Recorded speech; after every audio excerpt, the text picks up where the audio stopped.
Hey, true believers, it's Englentine here with a review of Meth, the Immortal. And it's all about this pig. First of all, let's talk about the cover. I like it.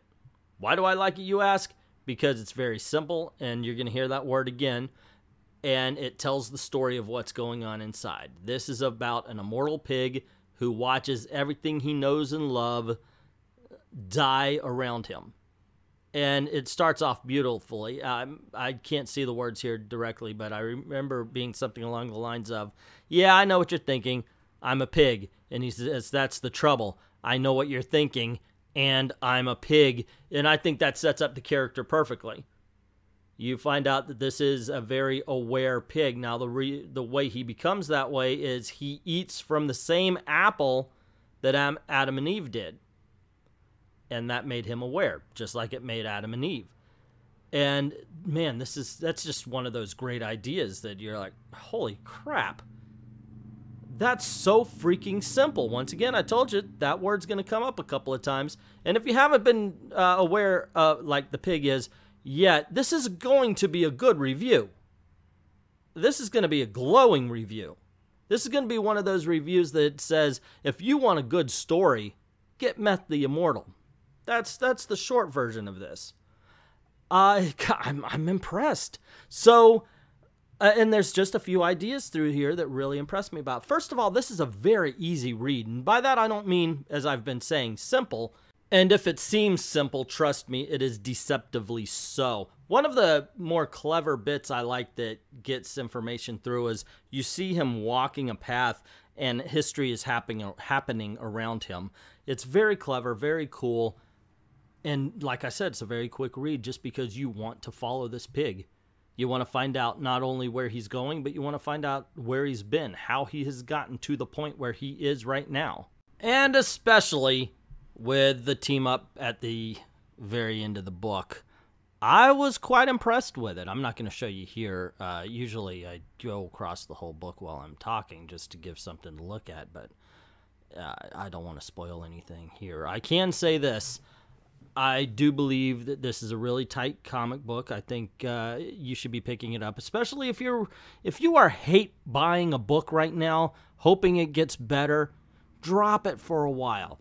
Come on over. Try Meth the Immortal. You might actually like it. Go and support an independent comic book. If you're hate buying Spider-Man because Nanobite Carnage isn't doing it for you, try an intelligent pig. Try anything, actually. There's a lot you could do, and this is definitely one I recommend. Like I said, just thought it was a great idea, and it was executed very well here. I think Kevin Miller, even though the dialogue balloons and the descriptive boxes are sparse, tells a tight story. The art is sequential. I like that. You do not need the words in order to enjoy this story. So I've got to praise Kirsten on that one. And that's what I love about comic books is an artist's ability to tell a story without necessarily the words on the page. It's almost a lost art. And it's presented here, and it's presented well here. And after that, I'm like, what really do you need to make a great comic book other than that? Is it great? It's really good. I'm not sure if I would go great yet. However, I will say original.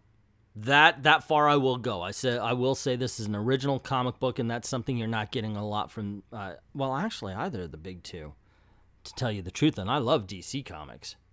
I really do, and only a handful of the Marvel. But yeah, once again, if you want to try something new, if you want to try an idea that really kind of made me go, wow, yeah, I never thought of that ever happening, try out Meth the Immortal. I don't think you'll be disappointed.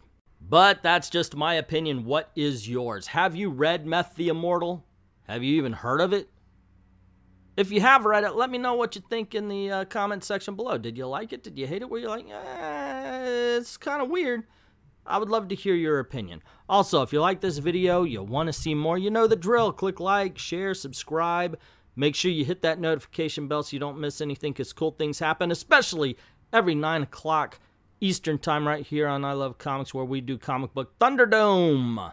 And we put two geeks against each other, debating those debates and fighting those fights we'll have in comic book forums and at comic book shops. It's tons of fun. Also, this is a way to make a living, so if you don't mind heading on over to Patreon, drop $1 in the till, help keep the lights on, help keep making videos for you, and help us get better equipment and software so we can make better videos for you.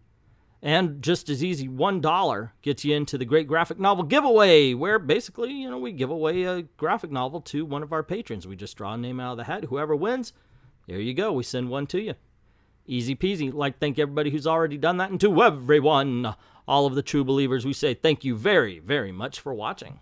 There's a bee in my bonnet, hello, hello, a bee in my bonnet, hello. There's a bee in my bonnet, hello, hello, a bee in my bonnet, hello. Would you be my song and I'll be your sonnet? You be my chair and I'll surely sit on it.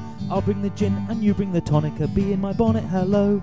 There's a bee in my bonnet, hello, hello, a bee in my bonnet, hello. There's a bee in my bonnet, hello, hello, a bee in my bonnet, hello. I think that you're smashing from head to toe. I'm telling you this just so that you know. If I am the raven, will you be my crow? A bee in my bonnet, hello.